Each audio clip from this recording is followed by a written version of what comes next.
بيقول إذا كانت د 2 بيساوي 2 د 3 بيساوي 1 تكامل محدد من 2 ل 3 س تربيع د شرطة س زائد 2 س د س بتساوي ك ناقص 5. في طريقتين الحل. الطريقة الأولى إن أنت تدرك إن دوت يعتبر تكامل حاصل ضرب دالتين اللي كانت أصلا مشتقة اللي هي بالتجزيء دالتين. نفترض إن ديت مثلا ص يبقى ديت د ع.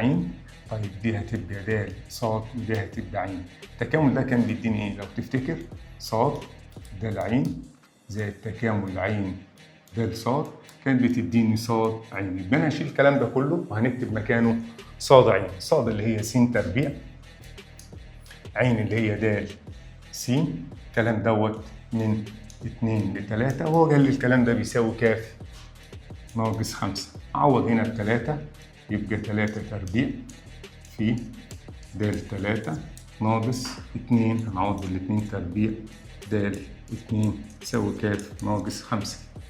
3 مربعها 9 في هو عطاني د 3 ب1 في 1 ناقص 2 مربع في د 2 اللي هي ب2.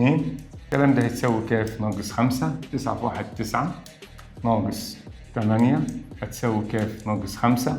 معنى كده إن الواحد هتساوي ك ناقص 5 وادي ال5 هناك. إذا الكاف هتساوي 6 ودي قيمة الكاف اللي هو طالبها. الحل الثاني خدتش بالك إن دي حاصل ضرب دالتين أو تكامل بالتجزيء.